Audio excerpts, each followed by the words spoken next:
Hey guys, this is Allison from Cat Creations. How are you? Please like, share, and subscribe to my channel if you have yet to do so. If you get anything from my work, a connect design, an epiphany, a mind explosion, a new book to read, a new author to explore, please consider supporting my work. All the links are at the bottom of the description of this video. AlleyCatCreations211.com is where you can find all the things that I make and sell. And if you're interested in anything that I do, please email me. The best way you can get into contact with me, and we can go from there. 3D memberships is a really great way to help me out and the channel. I just have one tier. And with that one tier, you get a free entry into a raffle. Tomorrow, I'm going to share what that raffle is. It will be for my birthday. My birthday is on next Wednesday, and Friday will be the Friday Night Live raffle birthday celebration. I am not feeling my birthday this year at all. Just going to be really, really honest with everybody. I'm just not feeling life at the moment. I'm going to make it through, but I can't today. But this is gonna cheer me up. And I do oracle readings every Saturday, sometimes Sunday, we'll see. That's uploaded for the channel member only section. So those of you who are channel members, you get to get oracle readings from me. And I got to clear my energy out before Saturday because I'm over it. Hi, the Urantia book. Paper 93, Machiventa Melchizedek. However you pronounce his, I heard his name pronounced so many different ways. Machiventa is what I'm probably going to stick with, just because that's how I know. I've heard it said a million times from other people. Anywho, the Melchizedeks are widely known as emergency sons, for they engage in an amazing range of activities on the worlds of a local universe. When any extraordinary problem arises or when something unusual is to be attempted, it is quite often a Melchizedek who accepts the assignment.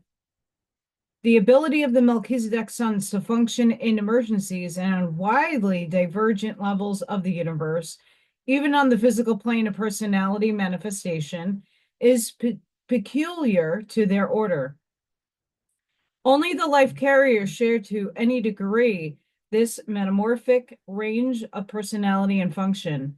The Melchizedek order of universe sun worship has been exceedingly active on Urantia. A corps of 12 serve in conjunction with the life carriers. A later corps of 12 became receivers for your world shortly after the Caligastia secession and continued in authority until the time of Adam and Eve. These 12 Melchizedeks returned to Urantia upon the default of Adam and Eve, and they continued thereafter as planetary receivers on down to the day when Jesus of Nazareth, as the Son of Man, became the titular planetary prince of Urantia. The Machiventa incarnation. Revealed truth was threatened with extinction during the millenniums which followed the miscarriage of Adam's Adamic mission on Urantia. Though making progress intellectually, the human race was slowly losing ground spiritually. About 3000 BC, the concept of God had grown very hazy in the minds of man. The 12 Melchizedek receivers knew of Michael's impending bestowal on their planet, but they did not know how soon it would occur.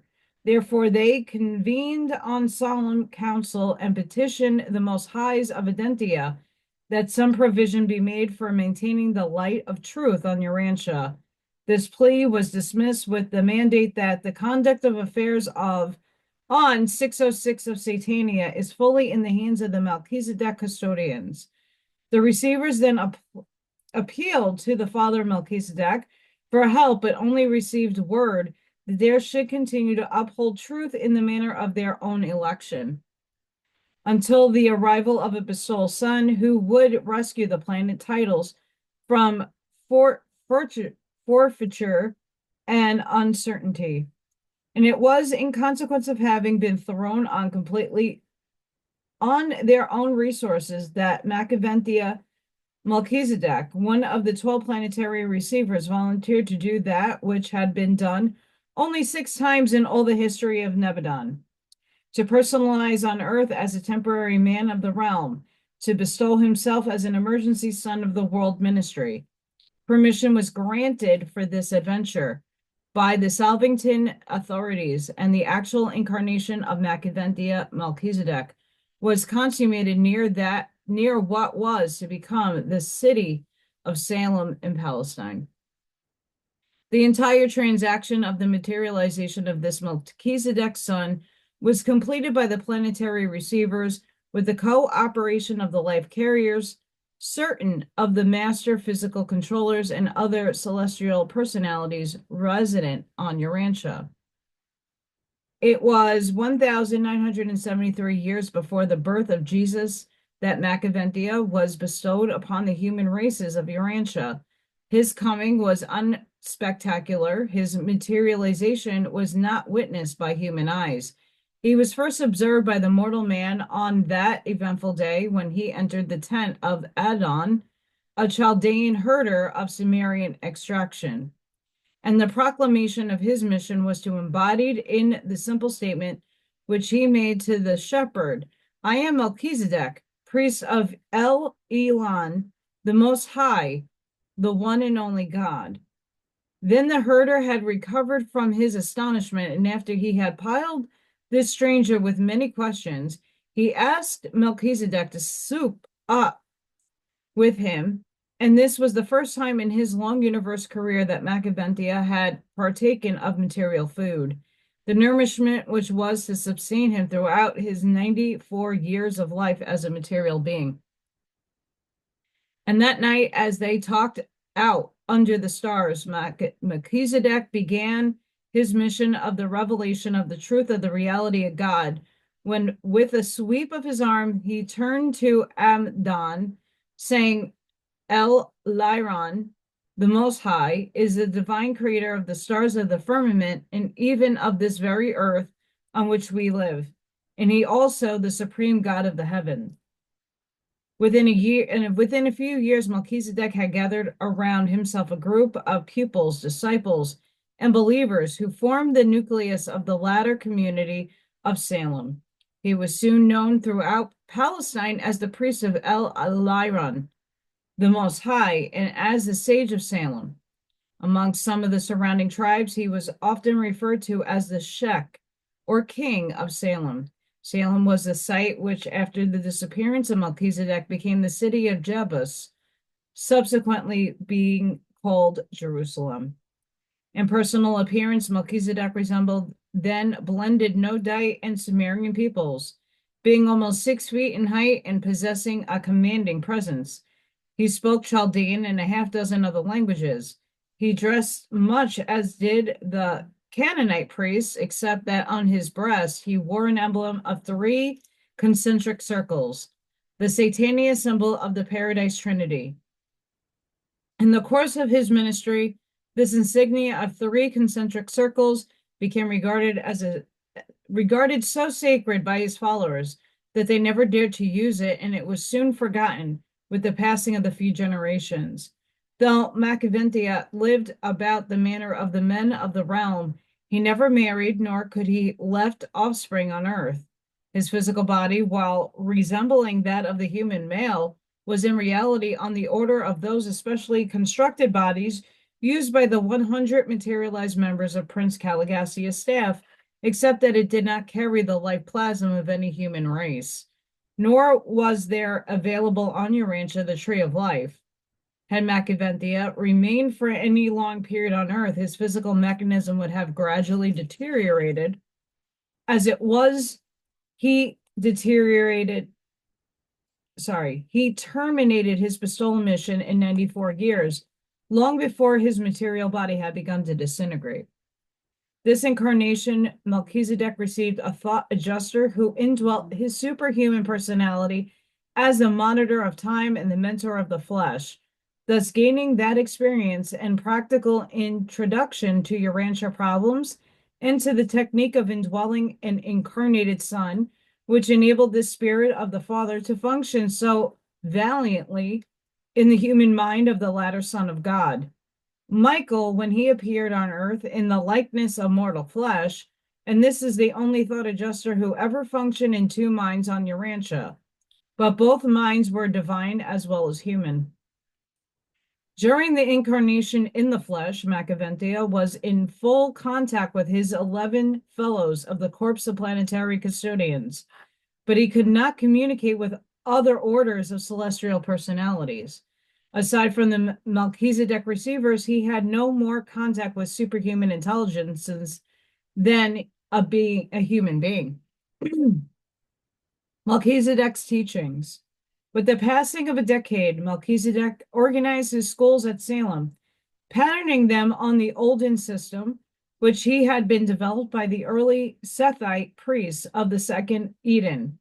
Even the idea of tithing system, which was introduced by a later convert at, sorry guys, Abraham, was also derived from the lingering traditions of the methods of the ancient Sethites.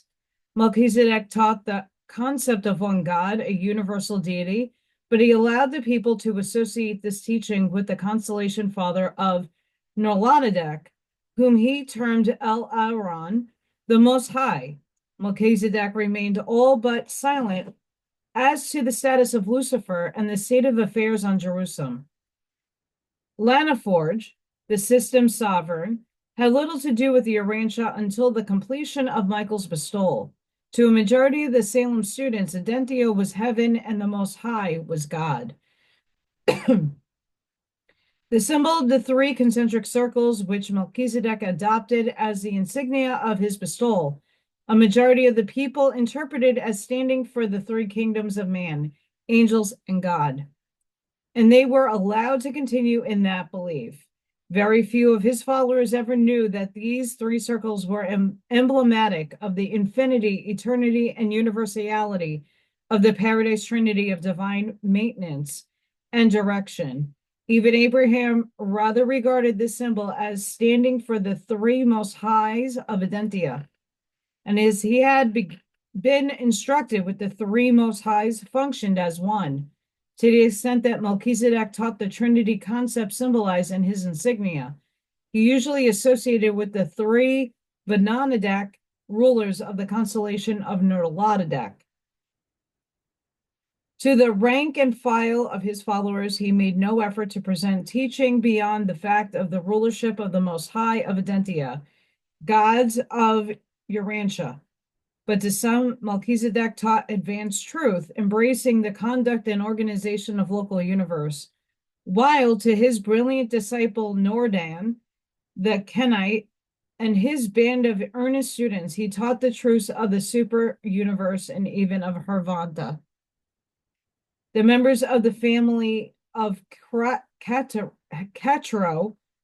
with whom Melchizedek lived for more than 30 years, knew many of these higher truths and long perpetuated them in their family, even to the days of their illustrious descent, Moses, who thus had a compelling tradition of the days of Melchizedek handed down to him on his father's side, as well as through other sources on his mother's side. Melchizedek taught his followers all they had capacity to receive and assimilate. Even many modern religious ideas about heaven and earth, of man, God, and angels are not far removed from these teachings of Melchizedek, but these great teachers subordinate everything to the doctrine of one God, a universe deity, a heavenly creator, a divine father. Emphasis was placed upon this teaching for the purpose of appealing to man's adoration and of preparing the way for the subsequent appearance of Michael as the son of this same universal father. Melchizedek taught that at some future time another son of God would come in the flesh as he had come, but that he would be born of a woman, and that this is why numerous later teachers held that Jesus was a priest or minister forever after the order of Melchizedek. And thus did Melchizedek prepare the way and set the monotheistic stage of the world tendency for the bestowal of an actual paradise son of the one God, whom he so vividly portrayed as the father of all, and who he represented to Abraham as a God who would accept men on the simple terms of personal faith. And Michael, when he appeared on earth, confirmed all that Melchizedek had taught concerning the paradise father.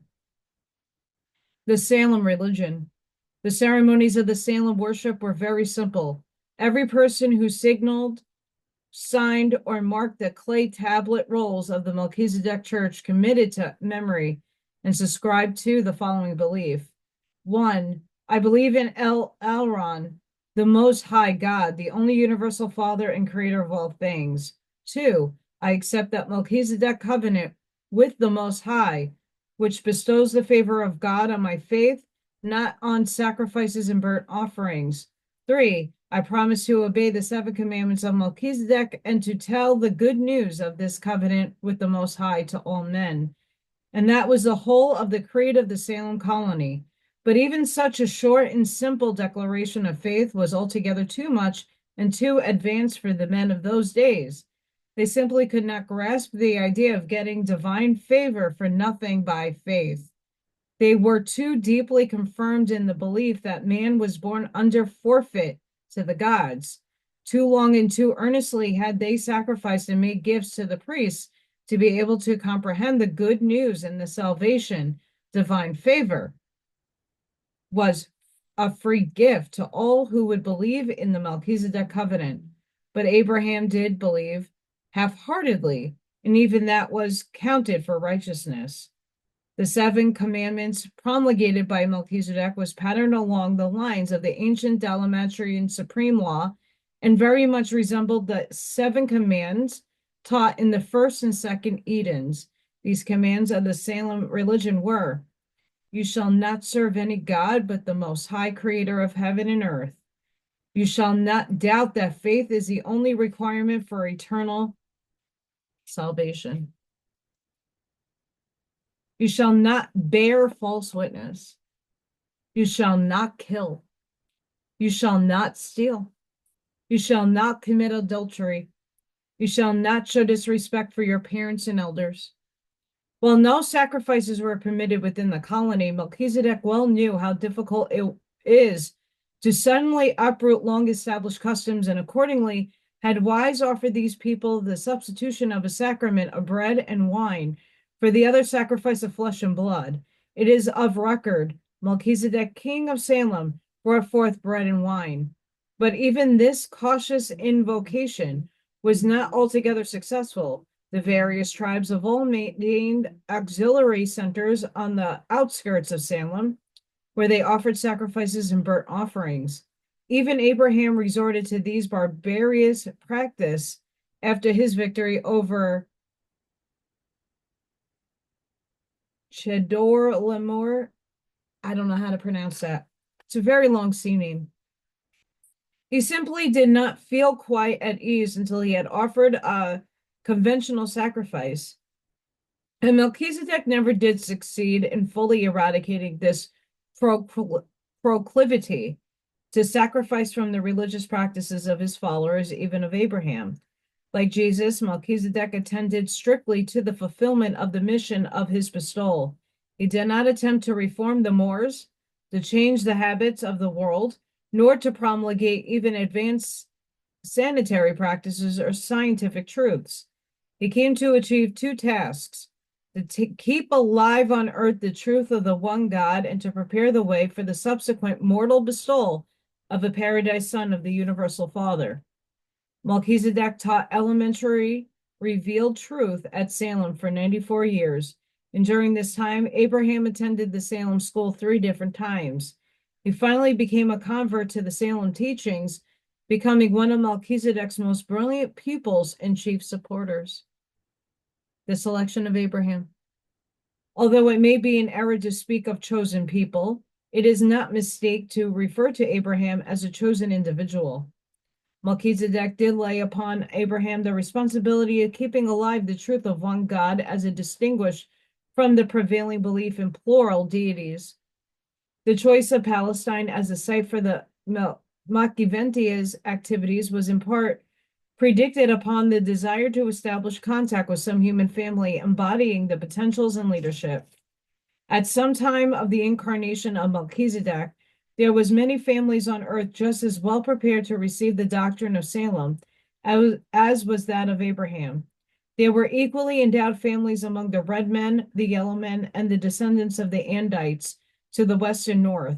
But again, none of these localities were so favorably suited for Michael's subsequent appearance on the earth as was the eastern shore of the Mediterranean Sea. The Melchizedek mission in Palestine and the subsequent appearance of Michael among the Hebrew people were in no small measure determined by geography, by the fact that Palestine was centrally located with reference to then existed trade, travel, and civilization of the world.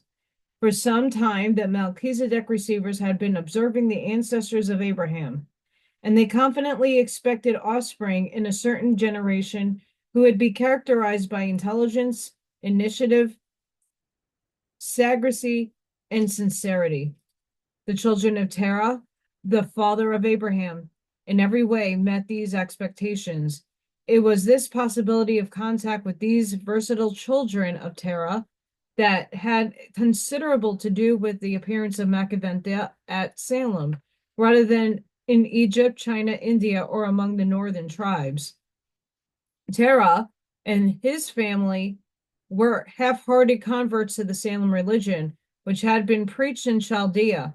They learned of the Melchizedek through the preaching of Ovid, a Phoenician teacher who proclaimed the Salem doctrines in Ur. They left Ur intending to go directly through to Salem, but Nohar, Abraham's brother, not having seen Melchizedek, was lukewarm and persuaded them to tarry at Haran. And it was a long time after they arrived in Palestine before they were willing to destroy all of the household gods they had brought with them. They were slow to give up the many gods in Mesopotamia for the one God of Salem.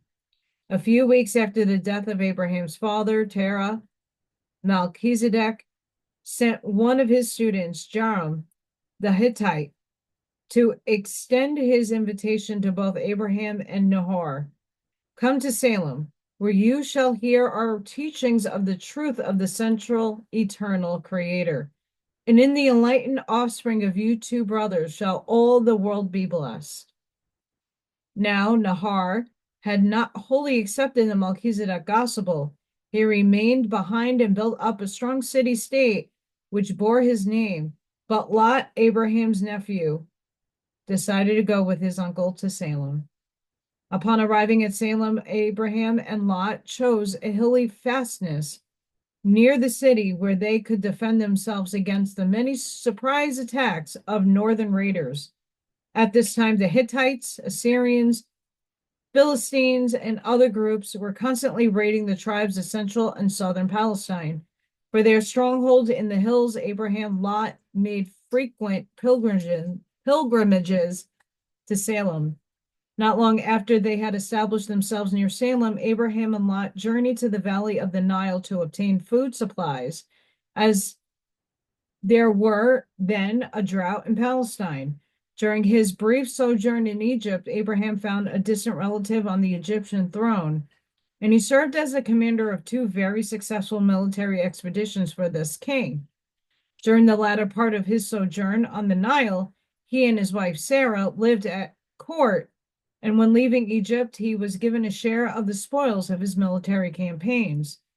It required great determination for Abraham to forego the honors of the Egyptian court and return to the more spiritual work sponsored by Machiventa.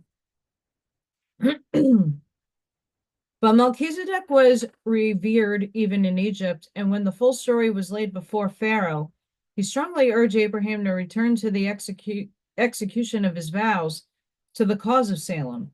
Abraham had kingly ambitions, And on the way back from Egypt, he laid before Lot his plan to subdue all the Canaan and bring its people under the rule of Salem. Lot was more bent on business, so after a later disagreement, he went to Sodom to engage in trade and animal husbandry. Lot, like neither a military nor a herder's life. Upon returning with his family to Salem, Abraham began to mature his military projects. He was soon recognized as a civil ruler of the Salem territory and had confederated under his leadership 7 nearby tribes. Indeed, it was with great difficulty that Melchizedek restrained Abraham, who was fired with a zeal to go forth and round up the neighboring tribes with the sword, that they might thus more quickly be brought to knowledge of the Salem truths. Melchizedek maintained peaceful relations with all the surrounding tribes. He was not militaristic and was never attacked by any of the armies as they moved back and forth. He was entirely willing that Abraham should formulate a defensive policy for Salem, such as was subsequently put into effect, but he would not approve of his pupil's ambitious schemes for conquest. So there occurred a friendly severance of relationship. Abraham going over to Hebron to establish his military capital. Abraham, because of his close connection with the illustrious Melchizedek, possessed great advantage over the surrounding petty kings. They all revered Melchizedek and unduly feared Abraham. Abraham knew of this fear and only awaited an opportune occasion to attack his neighbors. And this excuse came when some of their rulers presumed to raid the property of his nephew Lot, who dwelt in Sodom. Upon hearing of this, Abraham, at the head of his 7 confederated tribes, moved on the enemy. His own bodyguard of 318 officered the army, numbering more than 4,000, which struck at this time. When Melchizedek heard of Abraham's declaration of war, he went forth to dissuade him, but only caught up with his former disciple as he returned victorious from the battle. Abraham insisted that God of Salem had given him victory over his enemies and persisted in giving a tenth of his spoils to the Salem treasury. The other 90% he removed to his capital at Hebron. After this battle of Siddim, Abraham became leader of a second confederation of 11 tribes and not only paid tithes to Melchizedek, but saw to it that all others in the vicinity did the same. His diplomatic dealings with the king of Sodom, together with the fear in which he was so generally held, resulted in the king of Sodom and others joining the Hebron Military Confederation. Abraham was really well on the way to establishing a powerful state in Palestine. Damn.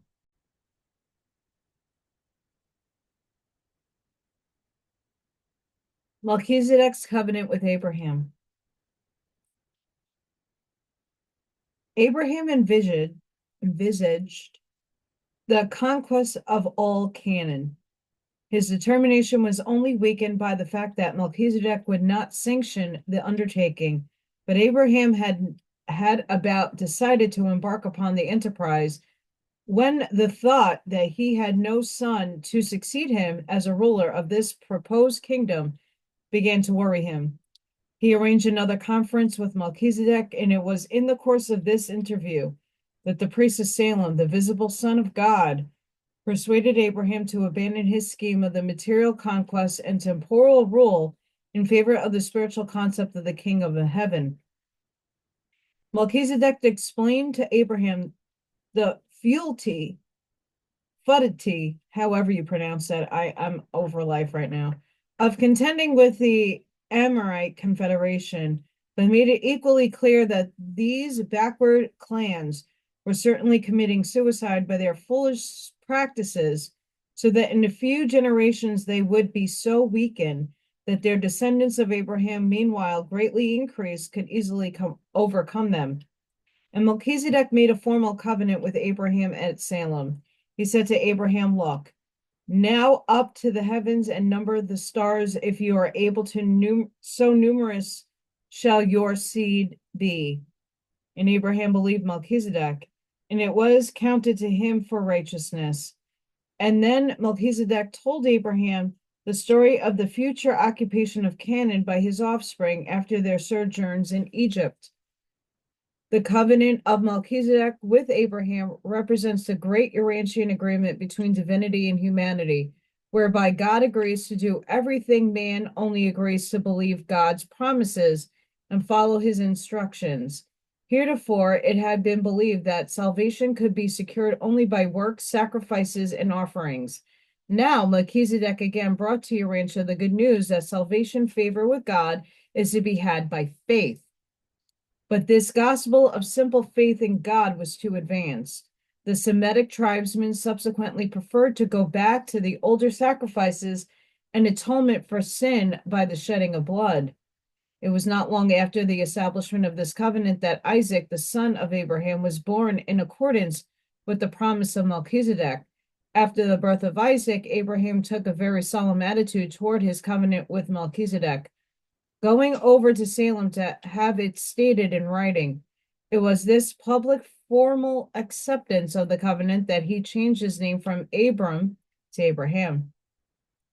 Most of the Salem believers had practiced circumcision, though it had never been made obligatory by Melchizedek. Now Abraham had always so opposed circumcision that on the occasion he decided to solemnize the event by formally accepting their rite in token of the ratification of the Salem covenant. It was following this real and public surrender of his personal ambitions in behalf of the larger plans of Melchizedek that the three celestial beings appeared to him on the plains of Mamre. This was an appearance of fact, notwithstanding, in association with its subsequently fabricated narratives relating to the natural destruction of Sodom and Gomorrah. And these legends of this happening of the days indicate how retarded was the morals and ethics of even so recent a time. Upon the consummation of the solemn covenant, the reconciliation between Abraham and Melchizedek was complete. Abraham again assumed the civil and military leadership of the Salem colony, which at its height carried over 100,000 regular tithe payers on the rolls of the Melchizedek Brotherhood. Abraham greatly improved the Salem temple and provided new tenants for the entire school. He not only extended the tithing system, but also instituted many improved methods of conducting the businesses of the school, besides contributing greatly to the better handling of the Department of Missionary Propaganda. He also did much to effect improvement of the herds and the reorganization of the Salem dairy products. Abraham was a shrewd and efficient businessman and a wealthy man for his day. He was not overly pious, but he was thoroughly sincere, and he did believe in the Machiventa Melchizedek. The Melchizedek missionaries. Melchizedek continued for some years to instruct his students and train the Salem missionaries, who penetrated to all the surrounding tribes, especially to Egypt, Mesopotamia, and Asia Minor. And as the decades passed, these teachers journeyed further and further from Salem, carrying with them the Machiventa's gospel and belief of the faith in God. The descendants of Adamson, clustered about the shores of the Lake Van, were willing listeners to the Hittite teachers of the Salem cult. For the one-time Andite Center, teachers were dispatched to the remote regions of both Europe and Asia. Salem missionaries penetrated all Europe, even to the British Isles. One group went by way of the Faroes to the Andinites of Iceland, while another traversed China and reached the Japanese of the Eastern Islands. The lives and experiences of the men and women who ventured forth from Salem, Mesopotamia, and Lake Van to enlighten the tribes of the Eastern Hemisphere present a heroic chapter in the annals of the human race. But the task was so great and the tribes were so backward that the results were vague and indefinite. From one generation to another, the Salem gospel found lodgment here and there, but except in Palestine, never was the idea of one God able to claim the continued allegiance of the whole tribe or race. Long before the coming of Jesus, the teachings of the early Salem missionaries have become generally submerged in the older and more universal superstitions and beliefs. The original Melchizedek gospel had been almost wholly absorbed in the beliefs of the Great Mother, the Sun, and the ancient cults. You who today enjoy the advantages of the art of printing little understand how difficult it was to perpetuate truth during these earlier times, how easy it was to lose sight of a new doctrine from one generation to another. There was always a tendency for one new doctrine to become absorbed in the older body of religious teachings and magical practice. A new revelation is always contaminated by the older evolutionary beliefs. Departure of Melchizedek. It was shortly after the destruction of Sodom and Gomorrah that Machiventa decided to end his emergency bestowal on Urantia.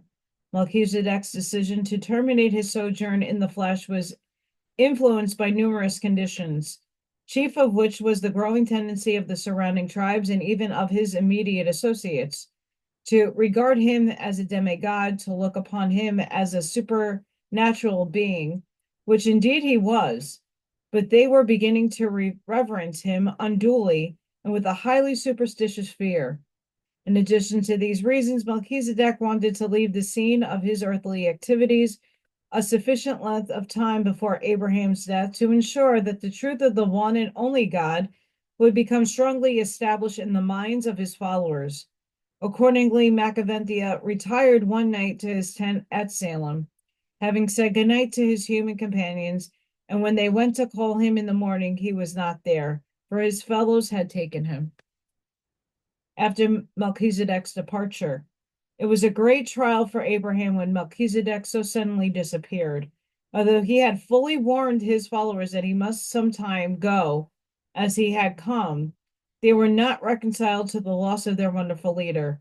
The great organization built up a Salem nearby nearly disappeared, though the traditions of these days were what Moses built upon what he had the Hebrew slaves out of Egypt. The loss of Melchizedek produced a sadness in the heart of Abraham that had never fully overcame. Hebron he had abandoned when he gave up the ambition of the building a material kingdom, and now upon the loss of his associate in the building of the spiritual kingdom, he departed from Salem, going south to live near his interests at Gerar.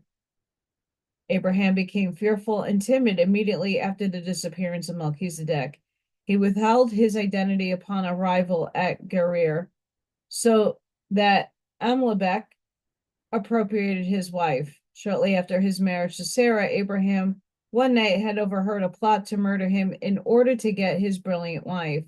This dread became a terror to the otherwise brave and daring leader. All his life he feared that someone would kill him secretly in order to get Sarah, and this explains why on 3 separate occasions this brave man exhibited real cowardice. But Abraham was not long to be deterred in his mission as a successor of Melchizedek. Soon he made converts among the Philistines and the Amalek's people, made a treaty with them, and in turn became contaminated with many of their superstitions, particularly with their practice of sacrificing firstborn sons. Thus did Abraham again become a great leader in Palestine. He was held in reverence by all groups and honored by all kings. He was the spiritual leader of all the surrounding tribes, and his influence continued for some time after his death. During the closing years of his life, he once more returned to Hebron, the scene of his earlier activities, and the place where he had worked in association with Melchizedek. Abraham's last act was to send trusty servants to the city of his brother, Nahor, on the border of Mesopotamia, to secure a woman of his own people as a wife for his son Isaac. It had long been the custom of Abraham's people to marry their cousins, and Abraham died confident in the faith in God which he had learned from Melchizedek in the vanished schools of Salem. It was hard for the next generation to comprehend the story of Melchizedek. Within 500 years, many regard the whole narrative as a myth. Isaac held fairly well to the teachings of his father and nourished the gospel of the Salem colony. But it was harder for Jacob to grasp the significance of these traditions. Joseph was a firm believer in Melchizedek and was, largely because of this, regarded by his brother as a dreamer. Joseph's honor in Egypt was chiefly due to the memory of his great-grandfather Abraham. Joseph was offered military command of the Egyptian armies, but being such a firm believer in the traditions of Melchizedek and later teachings of Abraham and Isaac, he elected to serve as a civil administrator, believing that he could thus better labor for the advancement of the kingdom of heaven. The teaching of Melchizedek was full and replete, but the records of those days seem impossible and fantastic to the letter Hebrew priests, although many had some understanding of these transactions, at least up to the time of the en masse editing of the Old Testament records in Babylon. What the Old Testament records describe as conversations between Abraham and God were in reality conferences between Abraham and Melchizedek. Later scribes regard the term Melchizedek as synonymous with God. The record of so many contacts of Abraham and Sarah with the angel of the Lord refers to their numerous visits with Melchizedek. The Hebrew narratives of Isaac, Jacob, and Joseph are far more reliable than those about Abraham, although they also contain many diversions from the facts, alterations made intentionally and unintentionally at the time of the compilation of these records by the Hebrew priests, during the Babylonian captivity. Kethra, who was not a wife of Abraham like Hagar, was merely a concubine. All of Abraham's property went to Isaac, the son of Sarah, the status wife. Abraham was not so old as the records indicate, and his wife was much younger. These ages were deliberately altered in order to provide for the subsequent alleged miraculous birth of Isaac. The national ego of the Jews was tremendously depressed by the Babylonian captivity. In their reaction against national inferiority, they swung to the order extreme of national and racial egotism, in which they distorted and perverted their traditions with the view of exalting themselves above all races as the chosen people of God, and hence they carefully edited all their records for the purpose of raising Abraham and their other national leaders high up above all other persons, not excepting Melchizedek himself. The Hebrew scribes therefore destroyed every record of these monumentous times which they could find, preserving only the narrative of the meeting of Abraham and Melchizedek after the Battle of Siddim, which they deemed reflected great honor upon Abraham. And thus, in losing sight of Melchizedek, they also lost sight of the teaching of the emergency son regarding the spiritual mission of the promised bestowal son, lost sight of the nature of this mission so fully and completely that very few of their progeny were able or willing to recognize and receive Michael when he appeared on earth and in the flesh, as Machiventa had foretold. But one of the writers of the book of Hebrews understood the mission of Melchizedek, for it is written, "This Melchizedek, priest of the Most High, was also king of peace, without father, without mother, without pedigree, having neither beginning of days nor end of life, but made like a son of God. He abides a priest continually." This writer designated Melchizedek as a type of latter bestowal of Michael, affirming that Jesus was a minister forever on the order of Melchizedek. While this comparison was not altogether fortunate, it was literally true that Christ did receive provisional title to Urantia upon the orders of the 12 Melchizedek receivers, on the duty at the same time of this world bestowal. Present status of Machiventa Melchizedek. During the years of Machiventa's incarnation, the Urantia Melchizedek receivers functioned as 11. When Machiventa considered that his mission as an emergency son was finished, He signalized this fact to his 11 associates, and they immediately made ready the technique whereby he was to be released from the flesh and safely restored to his original Melchizedek status. And on the third day after his disappearance from Salem, he appeared among his 11 fellows of the Urantia assignment and resumed his interrupted career at one of the planetary receivers of 606 Satania. Machiventa terminated his bestowal as a creature of flesh and blood, just as suddenly and unceremoniously as he had begun it. Neither his appearance nor departure were accompanied by any unusual announcement or demonstration. Neither resurrection, roll call, nor ending of planetary dispensation marked his appearance on Urantia. His was an emergency bestowal. But Machiventa did not end his sojourn in the flesh of human beings until he had been duly released by the Father Melchizedek and had been informed that his emergency bestowal had received that approval of the chief executive of Nebadon, Gabriel of Savington. Machiventa Melchizedek continued to take a great interest in the affairs of the descendants of those men who had believed in his teachings when he was in flesh. But the progeny of Abraham, through Isaac as intermarried with the Kenites, were the only line which long continued to nourish any clear concept of the Salem teachings.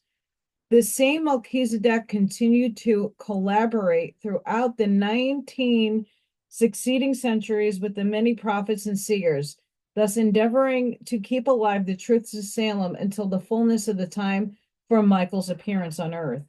Machiventa continued as a planetary receiver up to the times of the triumph of Michael on Urantia. Subsequently, he was attached to the Urantia service on Jerusalem as one of the 24 directors. Only just recently have been elevated to the position of personal ambassador on Jerusalem of the Creator Son, bearing the title Vice-Regent Planetary Prince of Urantia. It is our belief that as long as Urantia remains an inhabited planet, Machiventa Melchizedek will not be fully returned to the duties of his orders of sonship, but will remain speaking in the terms of time forever on planetary ministry, representing Christ Michael. As his was an emergency bestowal on Urantia, it does not appear from the records that Machiventa's future may be. It may develop that Melchizedek corpse of Nebadon have sustained the permanent loss of one of their number. Recent rulings handed down from the Most High of Adentia and later confirmed by the ancients of days of Yaversa strongly suggest that this bestowal Melchizedek is destined to take the place of the fallen planetary prince Caligastia.